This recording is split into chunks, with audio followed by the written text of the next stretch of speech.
I cannot even, let me get in frame. Oh my God, how embarrassing.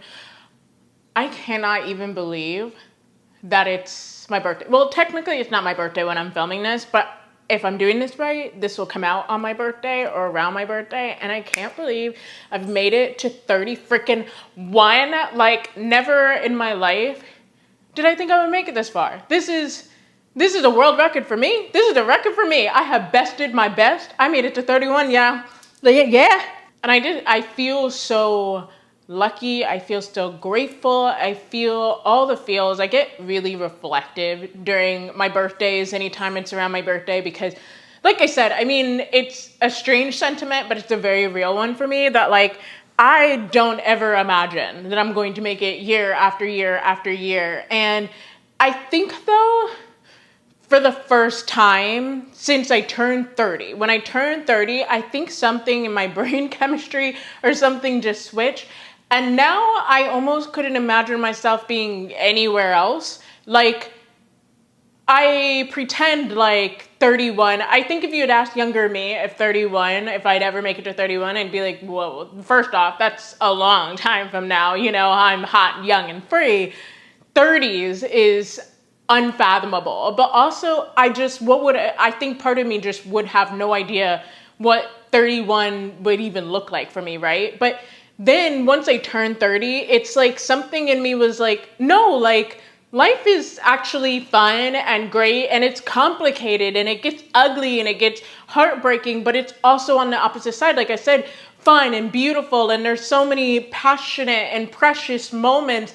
Like, I couldn't imagine myself being anywhere else but right here, right now, you know? And so every year around my birthday, I do just tend to get reflective, but my reflections now have just changed. You know, I think this is the first year that, I don't want to say I didn't really learn anything, because I think you're always learning, right? That's just kind of the human experience, is you're always learning something new. But I think this is also the first year that maybe I wasn't so self-involved in my own learning. It was like if I learned something new about myself or about people, it was just kind of a passive thing that happened. Because this is the first year I think I was able to trust my instincts and go, I am not vibing with that vibe. I'm out of here. Like, we're done here. Or, you know, I was able to go, I would like to do this, and I don't feel any need to justify this to anybody else but myself. So I'm just gonna go and do it. Like, it was the first year that I feel like everything was just dependent upon me. And once again, I mentioned it in my last video, so much of my personality, so much of everything that I did in my 20s was like dictated by like this innate need to be liked and wanted and loved, you know, whether that was by the internet or by people in real life, because I was such a codependent people pleaser. But I don't know, it's now I'm just like, I don't want to say completely free of that, right? Because obviously there's some like lingering at times. Sometimes I'm like, I'm slipping back to the people pleaser in me. Like, sometimes there are moments where I do revert back. But for the most part, damn it, I did my year. I did it, and I did it all on me, and I am pretty freaking proud of myself. Like, this was my year. 30s is great. I don't care what anybody says about your 20s. You're really freaking great on the other side. Turn 30. I dare you. Turn 30.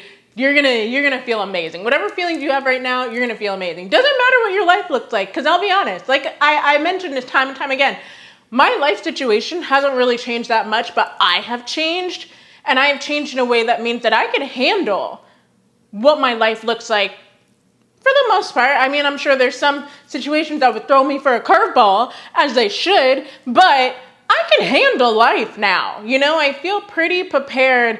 I trust in myself enough. I trust in my own instincts enough to make it through life. And I don't know, y'all, 31, almost 31, feels great. I should mention, what day is it? Today is Saturday, and I turn literally 31 6 days from now. All right. So whenever the video goes out, no, I'm almost 31. I'm almost there. All right. All right. I can't even believe 31 doesn't feel like 32 feels kind of a good number, but 31 feels kind of awkward. I guess it's the opposite of 13. So maybe that's why. I don't know. But as I think more about 31 and what I want 31 to bring to me, because I like to do, I know some people like to set goals for themselves, you know, whether that's a New Year's resolution type goal or a birthday year goal. I kind of like to set themes, and maybe there's some goals that come with that, but I feel like, okay, I'm one of those people where I can get distracted in a good way. Like I can kind of just, I move, I flow with the flow, you know? I'm not really rigid in that way. I don't have concrete goals in that way. So I find it's easier for me to set a theme. And I feel like the theme of 31 is sexy, hot, educated, free. Like that is what 31 feels like to me, because I literally feel the sexiest in my entire life. I've never felt sexier than I do now. Like, and it is in such a way that I'm like, and it feels like mine. I had a conversation with somebody probably like a month ago, and I mentioned that, you know, I had quit doing my adult work and blah, blah, blah. And I'm really happy to have like a pole back in my house. I have a stripper pole in my house because, you know, I'm just like that.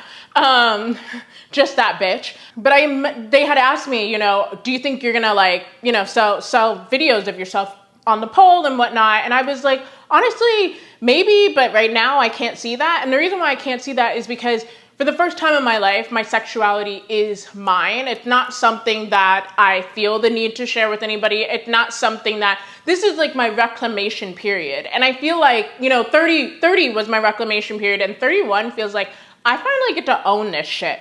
I get to own my sexy. And if you infringe upon that in a way that I don't like, men, bye. Blocked, bye, ignored, turning my head. I am out of here, because this is mine. This vessel is mine. My sexuality is mine. My sensuality is mine. My femininity is mine. And I don't do it to perform for y'all. And I know we could say things, blah, blah, blah, the patriarchy, blah, blah, blah. But I will say, as somebody who's not even attracted to men, it doesn't really affect me like that. It does affect me in like a systematic way, but it don't really affect me like that, because I'm not interested in procuring a husband anyway. So like, miss me with that.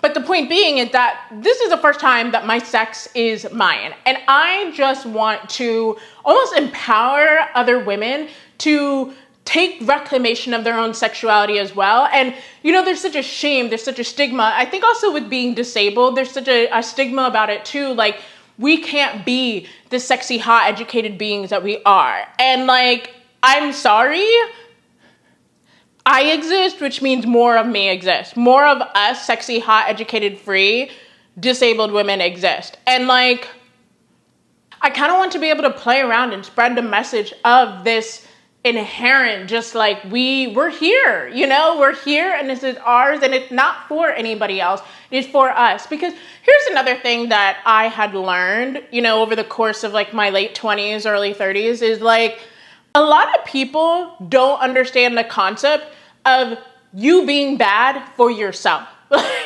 People don't really understand the concept of like, you could do all of this stuff and it has nothing to do with wanting to perform for other people. Because the amount of times I would get somebody say, well, you know, you can go out without your makeup and stuff like that. Or like, oh, like, I don't, you know, why are you making me wait for you to do this? You don't need to do this to go out. And it's like, but babes, I want to. I'm doing this for me because I want to. And it's not because I don't think I'm sexy without makeup, because baby, I got a cute little baby face without makeup. Like, I'm cute. Like, it has nothing to do with that. It has everything to do with, this to me is my art. This is something that I take time to practice, something that I take time to learn. This is something I love, playing with colors and playing with different formulas. I love playing with different styles and silhouettes. Like, for me, this is all drag. I say this all the time. My outfits are costumes, and all of this is just drag. My body is just a canvas for my drag. And I'm sorry that I want to wear drag to the grocery store. And I get that that's exhausting for other people. And for the girls that get it, they get it. And the girls that don't. And I think I talked about this in my like why natural beauty is like not fun or something like that. Once again, I'll link that video up here. But people just don't understand the concept of like, you could just do these things because you like to do them. When we talk about blindness, your eyebrow, your blush blindness, like, I don't think that's a real thing. If you think that you did your blush terribly, that's on you, that's fine. But like for somebody else to come at me and be like, hey babes, I think you got eyebrow blindness. Who are you? Why are you critiquing my art? Why are you yucking my yum? Like that does not make any sense to me. And so to bring it all back, listen, I'm getting hot. I might need a hair clip, hold on. Okay, so that helps a bit.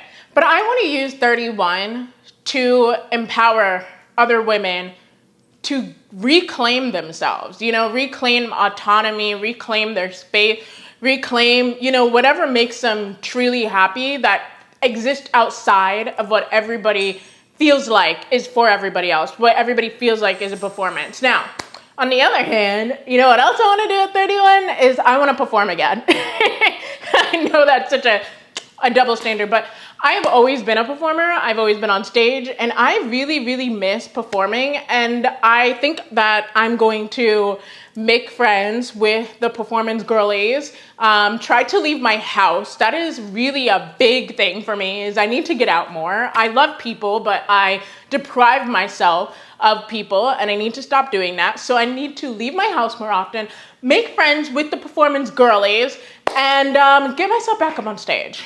I don't know if I will do burlesque. I don't know if I will be singing. I don't think I will do any acting though, only because I really, really, really don't enjoy the idea of somebody telling me that I gotta take out my piercing. Like I can't look like me. So I don't think I'll be acting anytime soon, but I do think that I would love to get back into costume making and just serving. Just getting back out there and serving on stage again. I touched briefly in my last video about like wanting to do more with advocacy, with my deaf advocacy. If you don't know this, I am deaf in both my ears and I would love to do more and be in more spaces where I can talk about the experience of being deaf and language deprivation and, a little bit about some of the problems that we still to this day face in the deaf community. And, I can't speak for all deaf people, but I can speak for a good portion of us that missed out on being culturally deaf. And that's really, really something that I do feel passionate about because it is a very isolating experience to not be culturally deaf, but be deaf. It is very, very hard. So I would love to do more work with that. I'm not quite sure exactly how I'm going to do more with that, but maybe I'll end up sharing more stories on my page or something. I don't know. We'll see. Things unfold as they unfold, right? And oh my God, I got a tea. I'm so distracted today. I got a new tea from Whistling Kettle and it's blueberry crumble. I haven't tried it yet, but I'm so excited. It smells so good. It smells like blueberry pancakes. Hold on. Just kidding. It's way too hot. It is way too hot. We're not going in there. It is way too freaking hot. When I think about 31, I really think about actually stepping into my power. I think I know for majority of my 20s, I had spent so much time making myself small. And I am almost 6 feet tall. I'm literally 5'10". I am deaf, and which makes me very loud. I am loud. I am big. I am the stallion before the stallion even existed herself. I am a little bit older than her, right? I am a big roaring stallion, and I have just made myself so small at the consideration of other people. And I really just feel like 31 is stepping into everything that I know about myself, have learned about myself, and claiming it and using it to inspire and educate and advocate for other people, right? Using it as a way to give back to the world, because ultimately we as people, we've gained sort of a self-centered kind of thought process, although the kids are all right. I think the kids kind of know what's up. But everything we do should somehow still benefit the world. That's just how I feel, right? And I feel like when you step into your power, when you are who you're truly meant to be, it does help the world in some way, shape, or form. Whether you're meant to be an educator, that helps. Whether you're meant to be a healer, that helps. Whether you're meant to be an artist, that helps. I think when you step into who you are, it just does inherently, the light inherently spreads all around. And I really do feel like I've claimed my light. I feel like I've seen my light. It's burning brighter than it ever has in my life before. And I'm ready to use that to hopefully inspire other people to find their light, find their spark, and go out there and use that to keep the cycle going of just inspiring others, keeping the world moving forward. I am ready. I'm 100% ready to do that now. I've never been more ready in my life. And just imagine, there's a point that I never thought that I would get here. There was a point where younger me thought I would be a part of the 27 Club. Like, there was a point where I just did not have faith in this version of me right now. And, not to get all cheesy, but like, it does get better. And it's not it does get better. Actually, you get better. You figure this stuff out. You figure yourself out. And then you're able to move through all of this better. And I think that's the end of Malo right here. 31, 30. I wish it was my birthday already and I could have had like a little cupcake or something and blew out the candle. Like, we're here. We are here. We're queer. But we're here. We made it. And thank you so much for tuning in. Thank you so much for tuning in for the last video too, because really I am just hitting record. I am just rambling and I'm hoping that something great comes out of this, So I really appreciate you for sticking along, and until the next video.